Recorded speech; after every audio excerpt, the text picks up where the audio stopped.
Hello and welcome to episode 5? Yes, sure. Episode 5 of the Comic Book Club. I'm your host, Matt Lasik. I'm your co-host, Kendra Forte. And we're just going to dive right into it.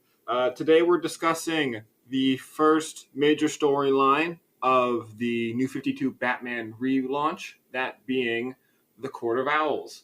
So we'll be discussing issues 1 through 12 and the first annual.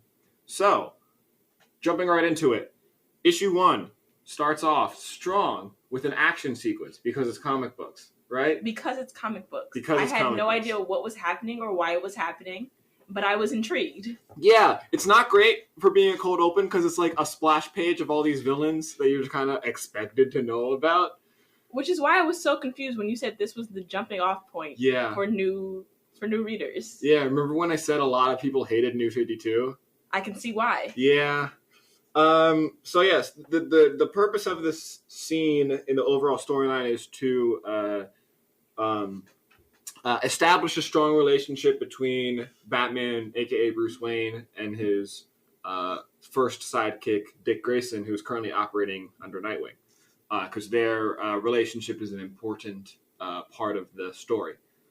So in this opening sequence, it's revealed that Dick Grayson is disguised as the Joker, and he helps Batman beat up a bunch of criminals, which is, yes, very confusing visually. Very, very confusing. I had no idea what was going on. And it's not like as soon as they're done fighting, he just whips off the mask and it's like, it was me, Dick Grayson, the whole time. No, you had to wait a few pages. Yeah, they do. They do choose to wait a couple of pages. So that's fun. Then it jumps to Bruce in his Bruce persona at this big gala dinner thing, and he reveals that he is investing in a very large construction and remodeling project in Gotham City. Yes, the Gotham Is speech, very impressive. Very good, very good, very good speech, very powerful. Ooh, give me chills. So yes. Bruce is pouring a lot of money into this, and he's convinced a lot of other very powerful people to pour money into this. So this speech is him revealing it to the public. Okay, just from a new reader point of view, they did something really cool where he had visual face recognition on. Yes. Where it gave you the rundown of who each of the Robins were and what they were doing now, and then it completely let go of that. You knew who the Robins were, and then you got out into the gala, and he was talking to people like you should know who they are, and you didn't know who they are because apparently his facial recognition software just completely collapsed. It only counts for the important people. But yes, that is very heavy-handedly a mechanic to ease new readers into these characters. I mean, obviously it works.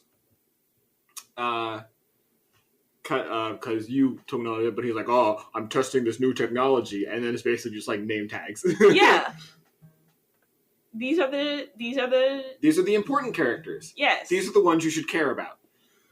So at this gala, he meets a new character, Lincoln March, who I have in my notes as rich person, because it's never really clarified what his business is. Oh yeah, he's very much just a rich person. They allude to the fact that he has made tons of money, never say how. It's also not very nice that he's another large, bulky white man with dark hair. I got him confused with Bruce so often. Yeah. I love this artist, Greg Capullo, I think is how you pronounce his last name. He and Scott Snyder are I think this was their first time working together on Batman, but since then they have become one of the iconic Batman creative teams.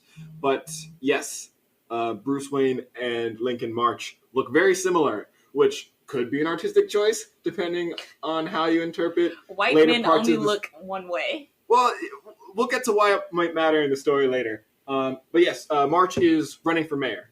But Bruce then has to leave his gala early as there's some weird crime happening in Gotham, because there always is. He goes to the crime scene in his Batman costume, obviously, and excuse me if I constantly interchange Bruce and Batman, because I'm going to do that a lot. It's the same person. It's fine. If you If I'm talking about it in a setting where it would be weird if they were in a bat suit, then you could probably safely assume I'm talking about Bruce Wayne. Anyways, so he goes to this site to discover a dead body that is just stabbed full of knives that have little owl symbols on them. And they also discover a message painted on the wall reading, Bruce Wayne will die tomorrow. But through fancy crime stuff, for those people that watch CSI Miami or whatever, they determined that this message was very much premeditated far in advance, which means that the victim knew when he'd be killed and when he'd be discovered. And then the big twist at the end of the issue is that DNA evidence taken from underneath the victim's fingernails suggests that Dick Grayson is the murderer. Ooh. Because you got to entice the new readers and get the returning readers to have any kind of reason to keep reading. So issue 2 starts in media res, which is fancy Latin words for in the middle of the story. And it starts with Bruce getting thrown out of Wayne Tower, stabbed full of the same knives with the owls on them that were in the first victim. It then rewinds a full 24 hours where Bruce and the police are doing Batman and the police are doing Batman and the police are doing an autopsy, and they discover the physical evidence points towards the victim being like a high-end physical trainer for bad guys. So he's got like wounds over him that suggest like boxing training and sword play training, etc., etc. Very cool stuff. Yes. They also discover one of his teeth, one of his molars, has like a little metal deposit embedded in it that has the same owl symbol shape on it. Yes. And then it's at this point where they introduce the Court of Owls as a nursery rhyme / legend / urban myth type thing. And I took the time to type out the nursery rhyme in full because I think it sounds cool. That's cool because I never did read it. I recognized it as a nursery rhyme and my eyes just kind of skimmed over it. Yeah, so that's fair. I have no idea what the nursery rhyme actually is. Right. I just know that there is one. It reads, Beware the Court of Owls that watches all the time, ruling Gotham from a shadowed perch behind granite and lime.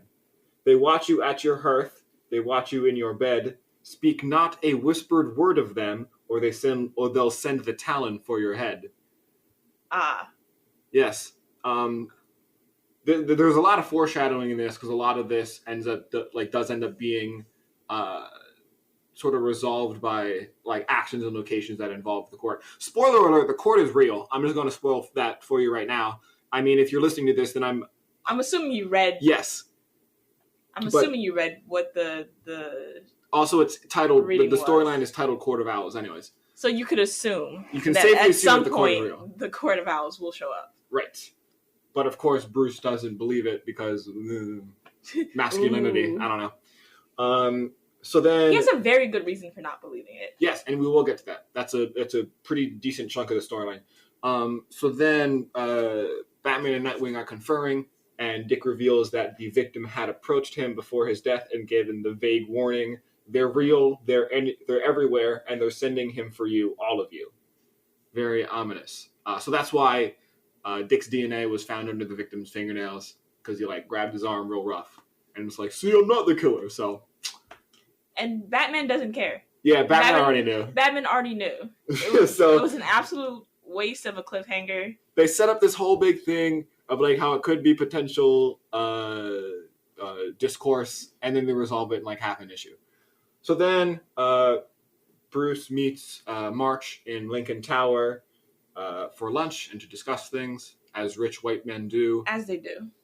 March reveals that he lost his parents at a young age as well, in a story that mirrors Bruce's, and reveals that it talks about that his clearest memory of his mother is like a little clay heart pin that she wore all the time.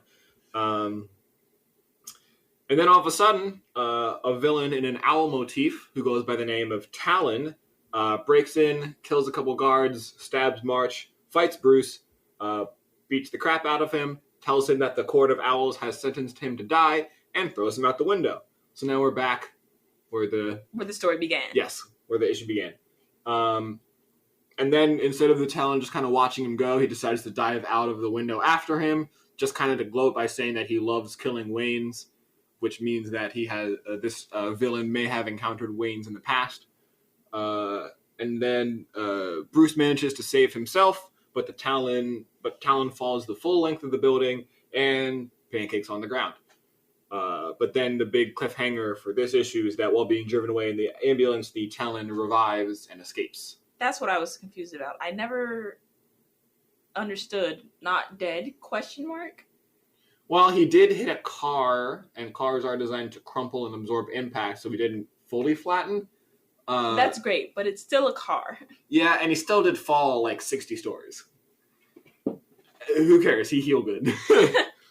So issue 3 starts the flashback to 1922. Alan Wayne, I think Bruce's grandfather or great-grandfather? Great-grandfather. Right. Well, I don't know. I'm not good with numbers. 1922.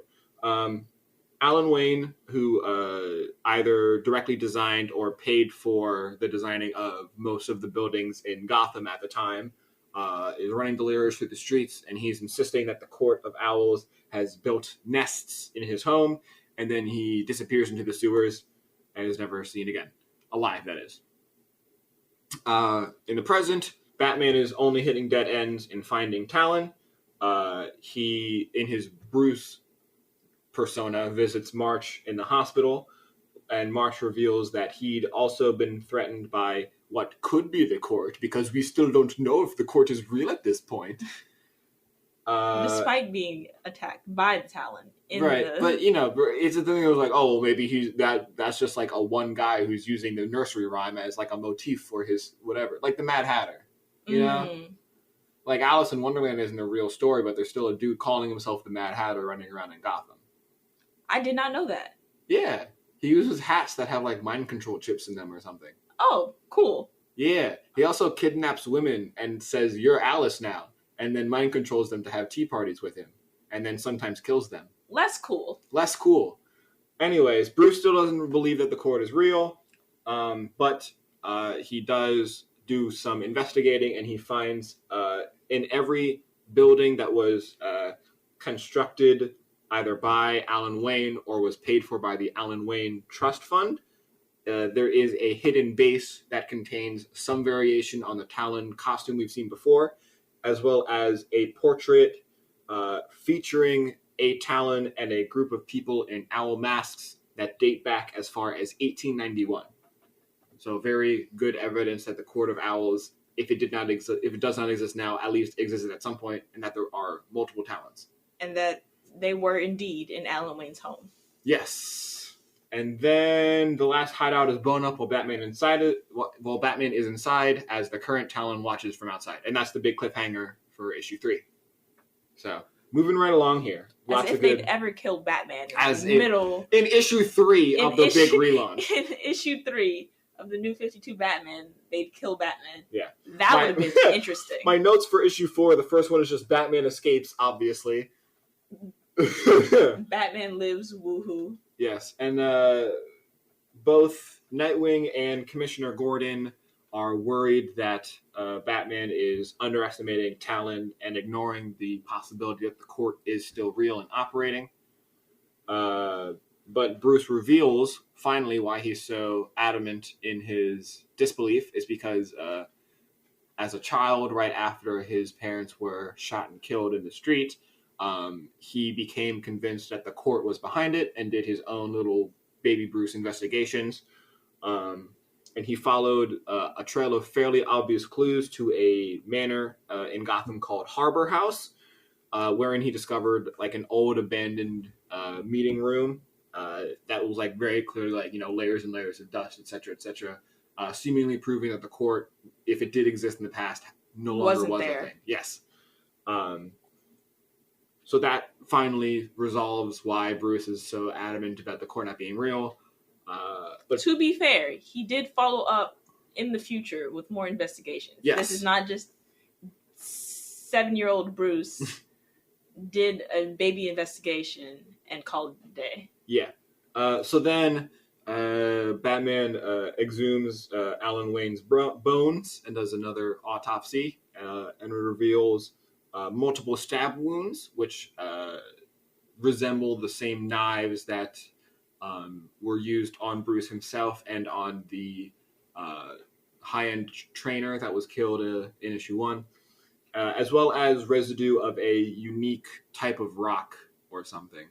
Did they not find this when they originally found Alan Wayne's body? Did they find him in the sewer and go, oh well, he's dead? Well, the last time anyone had seen him, he was like an old man and he fell into the sewer. Yes, and but then, when they found the body... Well, it was just like bones and wet skin because he'd been in the sewer. He'd supposedly been in the sewer for months. They mentioned like Batman said something like the only way they could identify him is through his like dental molars, records. Yeah, so I'm sure no one was looking too closely at the bones. Like it's pretty, as an investigator, it's pretty obvious. Old man trips and falls in sewers. We find him months later, and he obviously died of like drowning and water damage. Take you months to find an old man in a sewer. Gotham City sewers. Gotham sewers are notorious for being labyrinthian. It's got to like fit in with the whole, thing. Scary. It's Gotham City. Everything, all the logistics only make sense in terms of it being a home to Batman. Yes. So Batman follows the traces of this unique form of rock, which leads him back into the sewers. And then as he's following the traces, he's ambushed by Talon, who brings him into this massive underground labyrinth that was built by the court. And he's like greeted by representatives from the court, thereby proving that the court is still currently operating. And that's the end of issue 4. Issues 5 and 6 are very strange because issue 5 starts a whole week later, and Batman's been in this labyrinth the whole time. So it's great artwork, but it's hard to tell what's real because he's very delirious and like things around him are constantly like shifting into like bats and owls and whatever. He discovers that many, many people have been brought into this labyrinth and killed by the court. He also discovers that there have been many, many Talons, and they were all recruited as children to be Talons. And then he continues to like hallucinate and ramble as he just wanders this labyrinth. And then Talon comes up behind him and stabs him. End of issue 5. Well, there is a little cutaway that's like very sad, where like the bat signal that's been burning for like the whole week blows the bulb. It's about to blow out. Yeah, and like they're gonna like turn it off, and then Robin, the current Robin, who at this point was Batman's son, shows up and is like, "Please don't," and it's very touching and sad. And that's the end of issue 5. Yes, I am being very brief, but that's because a lot of this is just weird psychedelic visuals. A lot of it is just him rambling and walking through this labyrinth. Yeah, so there's not much to talk about. Issue 6 is more of the same. He finally comes face to face with the whole court as the Talon continues to beat him. There's a very weird scene where they're like, "Oh, the court is like, what should his fate be?" And then one of the youngest member of the court, who's like a little girl, is like, "Hurt him more." It's like, geez, okay.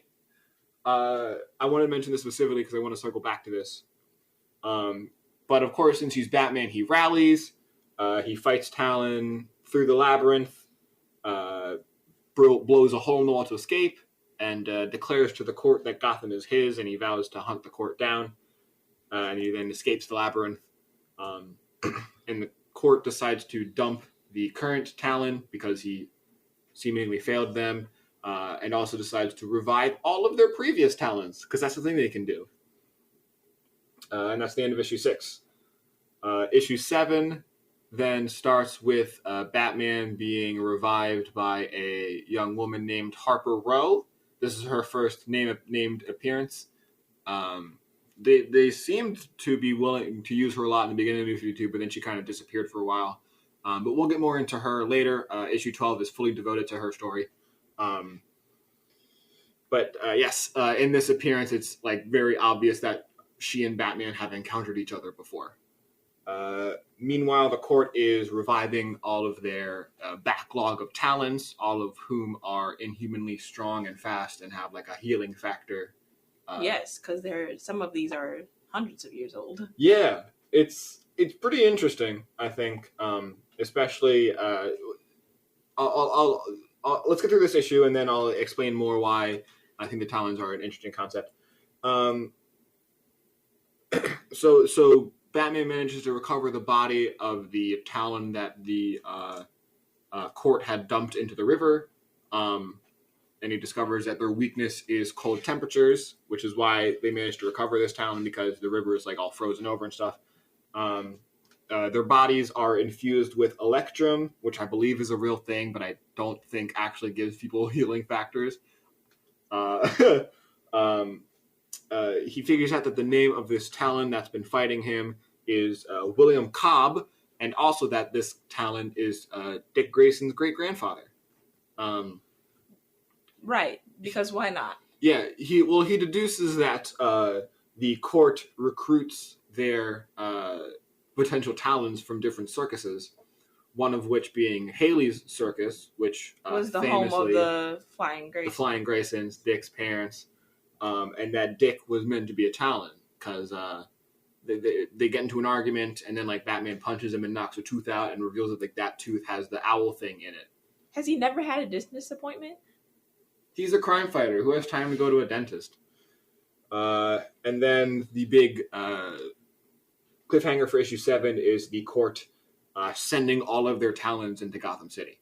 And this begins the first crossover event of New 52, which isn't really part of this main storyline. It's sort of like a side thing. It's called Night of Owls. And it basically all of the Talons attack different members of the Bat family. Yeah. And this is where the Talons start to get interesting, because you kind of get like a disparate timeline of when these Talons were alive and when they died, and like how they served in the court. So you see like, I can't think of any examples because it's been a while since I read this crossover, but it is, I remember it being a pretty cool thing to see. Ephraim Newhouse, the Talon from 1660s. Yeah, stuff like that. Disgraced, yada, yada, yada. Blah, blah, blah. Meanwhile, in issue 8,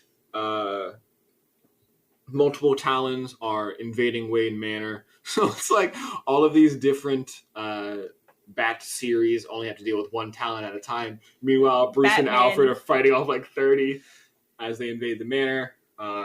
Bruce puts on this massive suit of Bat armor and tells Alfred to like lower the temperature to below freezing so that all the Talons can't fight no more. Alfred also discovers a list of targets for the Talons, which is nearly every public figure in Gotham. Was I supposed to know who any of those people were? Because they went over the Not list really. like, ooh, that name's on there. Other than like Jim Gordon, the commissioner of the police, not really. He's like the only previously named character. Okay. So the point is to reveal that like this is the Court of Owls like big thing to kind of tell the citizens of Gotham like, hey, this is still our city. Batman can't save you. We're taking control, and to do that, we're killing like everyone that could even have an ounce of power in Gotham. And this is obviously the narrative vehicle by which the crossover is launched, because Batman can't save all these people by himself, so he's got to call in his family. Batman is very much busy. Batman is busy. He's got like 30 to himself. Issue 9, fight continues. All of the Talons in the cave freeze. Batman goes to save the last target on the list, that being Lincoln March, but he's too late. March, with his dying breath, gives him a list of potential court members so that Batman can start tracking down who is actually in the court. And this issue also starts a 3-part backup story titled The Fall of the House of Wayne that ran in the back of issues 9, 10, and 11. Part 1 establishes that before Alfred Pennyworth, there was Jarvis Pennyworth, his father, who also worked for the Waynes. This story takes place when Wayne is a young boy, when Bruce is a young boy, but before his parents died. So part 1 just establishes that Jarvis works for the Waynes. Thomas and Martha don't like how the city's being handled because Gotham is never not corrupt. And that there is a Talon stalking them for some reason. Issue 10, the main story, is Batman tracks the court down to Harbor House, where if you remember, that's where he thought they were last time. As a child, yes. And he finds the bodies of various court members who have been poisoned. It's unclear if this is a mass suicide or a mass murder. He then has some sort of epiphany and runs to the morgue to find that Lincoln March's body is missing. And it's got a little note on it that says, "Follow me to the rabbit hole," or something. I thought that came later. No, this is in issue 10. Right, because issue 12 is the girl's backstory. Yes. And issue 11 is the conclusion of Yes. the main story. All right. So, still in issue 10, Batman rushes to the home for children where March supposedly grew up.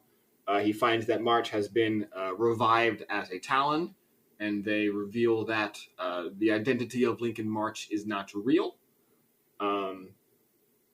March was at one point a member of the court, and he had poison. He was the source of the poison that killed all of them in the same issue.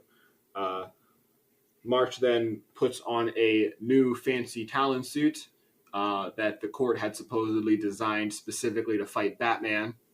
So it's like this techno thing with like lasers and jetpacks and whatnot, instead of just like black leather and a bunch of knives. Then they start fighting and talking, because that's what superhero comics are, fighting and talking. Bruce thinks that behind the facade of Lincoln March, that person is just like a nobody that the court just grabbed from this home for children without parents. But March claims that he's actually Bruce's brother, Thomas Wayne Jr. And then my next note is just they fight. Meanwhile, in the backup story, which is part 2 of The Fall of the House of Wayne, it reveals that Martha Wayne had angered the court because she was like constructing a new hospital or something, and the court didn't want that.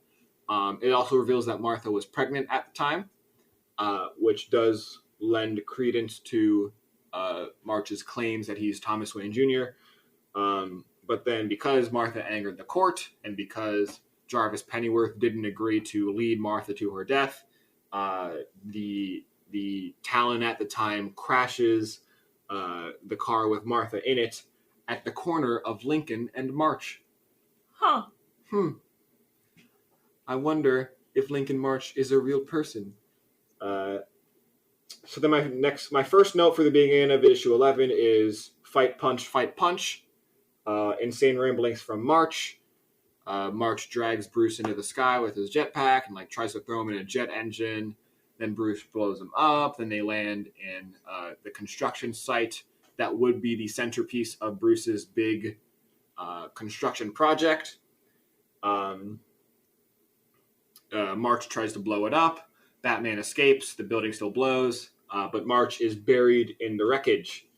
And no body is found. Ooh. Bruce is then shown recuperating, and he's talking to Dick Grayson, and he reveals that his parents did have a second child, but it died shortly after birth. And then my next note is, or did it, ... question mark. Because there's like some ambiguity that it's possible that documents were forged enough that March's story could be true, but it's not. We'll get to that in a second. Then the main story ends with Bruce looking out over his city and vowing to watch over Gotham. And then find the Court of Owls and destroy everything. Yeah, something like that. You know, normal Batman platitudes. And then the final part of the backup story, Jarvis Pennyworth's journal matches up with Bruce's version of the story that the child did not survive long after being born, partly because of the aforementioned car crash. So there goes their ambiguity, I guess. Lincoln March would appear in the future, and he would continue to claim that he was Thomas Wayne Jr., but like the mystique's all gone. It's all gone. So yeah, that is the main storyline of the Court of Owls. Before we get into the other 2 filler issues, do you have any thoughts? I actually really like this. Yeah. It was a fun I had to know something about Batman. This is not for new readers altogether. I had to know who the commissioner was. Yeah. It does require what I call like basic Batman knowledge. Like if you've seen a Batman movie, you can probably just jump into this. Probably. Because all the movies feature Commissioner Gordon. Almost all the movies tell how his parents were shot and killed. Most movies don't include Dick Grayson. But if you listen to last week's episode, you should be fine. Yeah. Yeah. One thing I did want to circle back to, I feel like a big narrative chunk, like big narrative message of this story is, to me, the court represents like a possibility of what Bruce Wayne could have become, you know? Because these are people that use all of their money and power and influence for evil and to like influence things from behind. Whereas Bruce uses his money and power and influence to build giant bat-themed robots and beat the crap out of clowns in red lipstick. Yeah. I learned that the owl is a natural predator of the bat. I don't know if that's true. I have no idea if that's true. I've never actually looked into it because they say that a lot in anything. They said it so much. Basically, in anything that from birth that Bruce was gonna be a bat-themed man because there were bats in his house and bats everywhere in his life. Yeah. If you're listening to this and you know anything about owls and or bats, let us know if that's true. Because anytime... Tweet at us if owls eat bats. Yeah. Because anytime that the Court of Owls is mentioned in comics from here onwards, they always bring that up. But I really don't know if that's true. And I'm not going to look it up for myself because I'm lazy. I just do not care that much. Yeah, so back to the court being sort of a dark reflection of Batman. There's two instances specifically that make me think that this is an intended message. First of which is obviously Lincoln March. He is just literally the other Wayne son, but evil. And then the other is the if you remember back to the scene in the labyrinth. There's that moment where they pause and they're like, what does the youngest member of the court want to do? And the girl is like, hurt him more. And it's so obviously like this girl is being raised in a very toxic environment. So I think that is, I don't know if it's meant to be, but the way that I see it is that is a brief glimpse into what Bruce's life could have been had his parents been members of the court, which was very likely because his parents were rich, powerful people in Gotham. Yes, but it turns out every other person who had power in Gotham wasn't a member of the Court of Owls because they all got killed by the Court of Owls. Yeah, I was wondering who was left that had power that wasn't killed. Couldn't you just deduce who was safe? Yeah, I think the difference between members of the court versus targets of the court is that all the targets were like public servants or like governmental people, local governmental people, like the comptroller and the mayor and whatever, as opposed to the court, which is all just like rich people. So probably like lawyers and except for Lincoln March, which should have been weird, but wasn't. Lincoln March was running for mayor. It's unclear what he was doing as a job beforehand that made him that rich. All we knew is he was a rich white man. Yeah, another one. Yeah, I think if I remember correctly, because they never like there's like one or two people that are shown to be members of the court without their masks on, but like all the other members of the court have the iconic owl masks on. But I'm pretty sure they're all white people. Yeah, there's one instance where Bruce tracks down one lady in the court. Yeah, and she's a white woman. Because why not? Yeah, but I think like all the, obviously the mask is just covering like the facial features so you can still see their skin tone. And I'm pretty sure it's all just rich white people, which, that tracks, I think if you had a secret society of rich people, they'd also probably be racist at least a little bit. I know that the Talons are more diverse, which doesn't really say anything because it's a bunch of murderers, undead murderers. But I'm pretty confident in saying that all of the actual members of the court were in fact Caucasian, which I don't know what that's supposed to say other than that tracks. Rich white people bad. I guess that's the takeaway message. That's fair. That's a clear enough message. Yeah, it's Batman comics are weird to read, especially in the year 2020, uh, where people of our generation have sort of an anti-rich and anti-police mindset, right? Mm-hmm. Because Batman mythos is very much dependent on you rooting for the rich and rooting for the police, because it's always, I'm going to drive up with my supercar and fancy expensive gadgets and then leave them for the police to take care of. Yeah. Like, you have to really be pro the status quo yeah, to read a Batman story. yeah, yeah. Yeah, I've been reading older comics recently, and it feels very odd to have such a reliance on, especially the police, because of the events of the past year and the BLM movement. Comics that rely on the cops as being a force for good is very strange. And there's always like the supposition in most Batman comics that like, Gotham cops are corrupt, but like also he relies on the cops a lot. Also, the cops need to do their jobs. Yeah, Gotham cops are corrupt and on the take, but also I'm going to go hang out at the police station with the commissioner, who's probably implicit on a lot of it. Different writers have done stories where they try to have an element being Gordon like actively fighting corruption in the force, or they have a couple of good cops, but it's still like they never really do enough, you know. Yeah, there's always the return to status quo. Comics are famous for the return to status quo.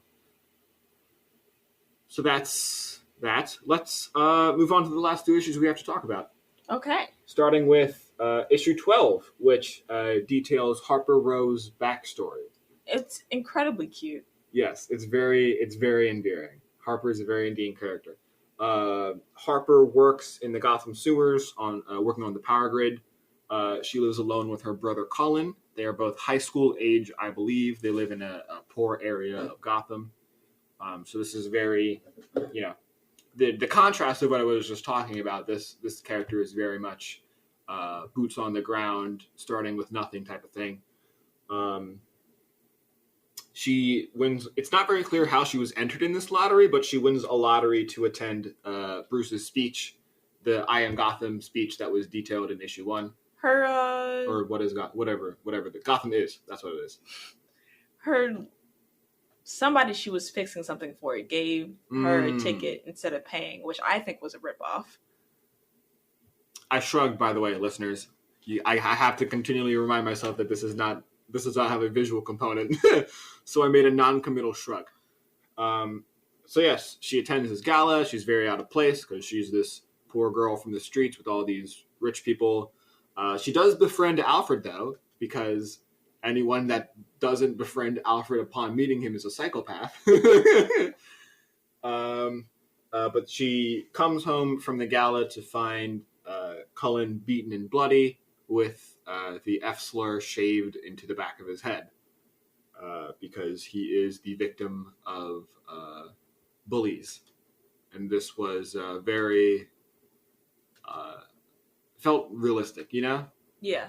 Comics have a trend to get away from realism, but this felt real. So Harper decides to shave the word into her own head as well to show solidarity. And very cute. Very cute. Thing. They go to school together, and they're both got the thing on the back of their head. And they say something when they're like leaving to get into classes that is very cute. Oh, and it's like, bye. And we gotta be careful about what we can say on the radio. They say things to each other as they're like breaking up to go to class with this thing still shaved in the back of their head. I know what they are. I don't think I can say it on the radio. Yeah. So we're gonna leave it at that. But they just like echo like bye and then a word, like you all right, and then a word, and they say def and then a word, as in like definitely. But again, we're on radio, so we can't see it. But believe us when we say it's very cute and endearing. But then on the way home from school, they run into the gang that first harassed Cullen. And they like have, Harper pulls out a taser because she's a smart, capable woman living in a big city. But then like 20 more guys show up. And suddenly the taser is not very obsolete. useful. Yeah. But then Batman shows up because, of course, a rich white man is always there to save the day. That came out way more hostile than I meant to. Batman shows up, rescues them. Harper becomes obsessed with Batman. Obsessed. Watching every... Like, she's got posters all over her wall. She's got all this, like... honestly, her room starts to look very much like what mine looks like. With all the paraphernalia. And using her technical acumen, she discovers these things that she refers to as bat boxes that are plugged into the power grid that help hide Batman's movements around the city. So, like, if he passes in front of, like, a CCTV camera or whatever, like, the camera goes blind for a couple seconds. And she decides that she needs to help somehow. She tries to. Her amount of success is arguable. Either she did help or she didn't really do anything either way, or she actively harmed. It depends on... It depends on how you viewed it. Yeah, you can kind of cherry pick it. But Batman thinks that she did not help. It's probably a mix of like Batman thinking she didn't really help and Batman trying to protect her in a way, you know? Because like it's like, well, if you get involved, you're probably going to get hurt. All of my sidekicks have died at some point. So he's like, hey, stop doing it. And she's like, no! And then the issue ends. Very, very cute, though. Very nice. Obviously a filler, but also a setup for Harper Rose's character and a very endearing sibling story, nonetheless. Yeah. So, Annual 1? Yes, the last thing we're going to talk about is going to be Annual 1, and this is focused on detailing how the New 52 changed Mr. Freeze, whose secret identity is Dr. Victor Freeze. And I will never forget... I was reading it as Fries. No, that's fair. I did that too when I was younger. I'm not sure how it's supposed to be pronounced, but I will never forgive whoever decided... Just like whoever names comic book characters, like Harley Quinn's real name being Harley Quinzel. Not a real name. Poison Ivy's real name being Pamela Isley. Just stuff like that. It's like, come on, dudes. you were born to be some kind of supervillain. Yeah. Right, so the classic interpretation of Mr. Freeze is that he worked in cryogenics and his wife had some sort of disease, so he had to freeze her, and then he's trying to find a cure to like both safely revive her and fix her disease, and that eventually leads to him doing crime out of desperation. But not a bad reason to do crime. Yeah, he's one of the more sympathetic villains, I think. He's also very smart. So there's a lot of writers will have him like trading like philosophical waxing with Batman as they fight. Really interesting character. There's a lot to work with. Sometimes even works with Batman. During the Night of Owls crossover, in one of the issues that was not covered on this episode, Mr. Freeze was a target because his cryogenic technology was used by the court to help revive Talons because of the whole, like, cold is their weakness thing. So I guess he was a target just to cover their tracks, but he was saved by the Bat family and put back in Arkham. My next note is he escapes Arkham, fighty, punchy, etc., etc., as he freezes people and does weird, creepy things with frozen bodies. Yeah, it's weird. Over the course of this sequence, it's intercut with his backstory. Basically what I just said about how he was trying to treat his wife through cryogenics. But then he was like testing on humans, I think. So Bruce Wayne came in and was like, hey, I pay for your experiments, so I'm going to need you to stop. And he was like, no. And so Bruce was like, all right, see you in court or something. My next note is vows revenge as you do. As one does. As one does. If your unethical experiments to save your wife are shut down by a rich millionaire, of course you're going to vow revenge. What else are you going to do with your life?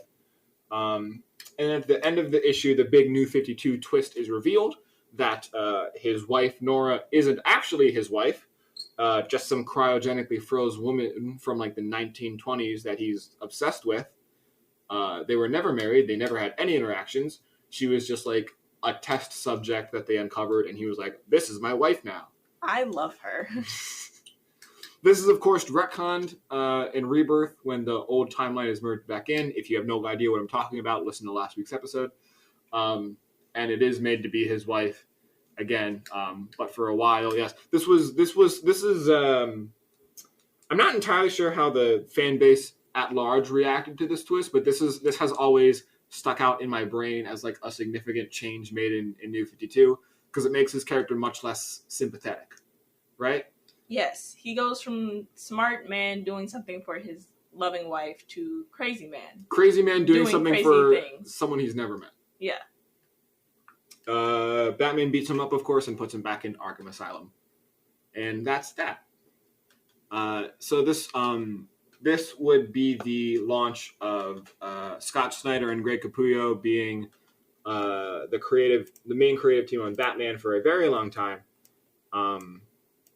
I think they ended their run recently with like a possible future timeline thing where like a clone of Bruce Wayne is traveling the wasteland with like the decapitated head of the Joker or something. It was very fun. It sounds hilarious. Yeah. And then like the villain turns out to be the original Bruce Wayne or something. We might cover it at one point. It's sort of the end of Snyder and Capullo's run on Batman. I think they're also currently handling the ongoing crossover event right now called Dark Knight's Death Metal. I believe it's a crossover between. It's okay. So I'm going to try and summarize it the best I can because we are reaching the end of our episode and I want to do our closings. A couple years ago, they did an event called Dark Knights or something like that. It was like heavy. I'm going to look this up so that I'm not talking out of my butt. Yes. So in 2017 into 2018, they had a big one of their big crossover events called Dark Knights Metal. And that was done by Snyder and Capullo. And it was one of those status quo changing things. It didn't do any like timeline revision, so we didn't talk about it in last week's episode. But it was one of those things that like affected everything. So right now they're doing a sequel series titled Dark Knight's Death Metal. I don't think it's affecting any current ongoings other than Justice League because it's sort of set in like an alternate future type thing. But it is still very fun. It's got a lot of like cool multiverse twists and like Wonder Woman's Queen of the Dead now or something. Very fun. It does a lot of referencing to the stuff that we did talk about last week. Like they visit those time periods of the crises that have already happened. And something that I angrily texted Kendra about over the week. What was that phrase you were using last week that I said no one uses? Old 52? Old 52, that's right. So, over the course of Dark Knight's Death Metal, an evil version of Batman called the Batman Who Laughs gains the powers of God, not godlike powers, just like legitimate... The powers of God. Basically. And he creates a bunch of dark timelines, which he refers to as, and I swear this is true, the last 52. And it made my eyes hurt to read. Because it's just It makes sense. It's the 52 from before. But it's not. 52. It's unrelated. Okay, well, your thing doesn't make sense. Well, I guess it does, but no one uses it. They just say pre-Flashpoint. But the what you called the old 52 is unrelated to the last 52. That was like the big cliffhanger of the last issue of Death Metal was that the Batman Who Laughs like changed all the timelines to make them creepy and evil and call them the last 52. So there's the old 52, the new 52, and the last 52. Yep. And now you know why my head hurts sometimes when I think about comic books. That's fair. So what are we reading next week? Well, or in 2 weeks. In 2 weeks, we're just barely missing Halloween because in 2 weeks the episode's going to be on November 2nd. But to get there anyways, to do something related, we're going to be covering the first two major storylines of Hellboy. Nice. Let me pull up the titles. The storylines are titled Seed of Destruction is the first one, and Wake the Devil is the second one. And they were published originally in single issues as issues 1 through 4 and 7 through 11 of the original Hellboy ongoing. And they're also collected in, I think it's called like Hellboy Library Edition Volume 1. So yeah, it's going to be our first indie thing, which is cool. Hellboy is neither Marvel nor DC, which makes it fall into the indie category. Which I don't know. You know, there's varying degree of indies because Hellboy is published by Dark Horse, which is like one of the biggest indies. So much so where it's I don't know. Yes, you can make the classification that anything not Marvel or DC is indie, but it's also kind of disrespectful in a way. It's barely an indie. Yeah, like Dark Horse has done stuff for like Star Wars and stuff. Like that's how big Dark Horse is. Hellboy has a movie, doesn't it? Hellboy has 3 movies. Barely an indie. Yeah. So the in case you're curious, the first ever Hellboy movie, the first one with Ron Perlman, is an adaptation of Wake the Devil, or no, Seed of Destruction. Pardon me. So I guess you could watch that instead of reading it if you wanted to. I'm rolling my eyes right now. But yes, next week we'll probably just do some headlines, maybe. I love headlines. Answer listener questions. There's good headlines going on right now because DC just announced They announced their next big status quo thing, which is called like Future or something. They're like doing like a time leap into the future, and they're like changing up a bunch of stuff. Future State. So we'll probably be discussing that next week. I have not read into it at all because it does not look like it's going to be good. I'm still going to read it because such is my curse. But yeah, we'll see if we can discuss some of that next week. I'll have to do some research. In the meantime, if you want to send us questions that we might answer next week, you can tweet them at us at CBBCPod. That's at CBBCPOD. Or you can email them to us at cbbcpod@gmail.com. Same as our Twitter handle, just at gmail.com. Kendra, did you want to talk about your show? No. Okay, then. I guess that's that. What's next? What's coming up next on WMC Infinite Digital? Scoby, I believe it's called. I don't know what it's about, but it might be cool. So if you are interested, give that a listen. Maybe.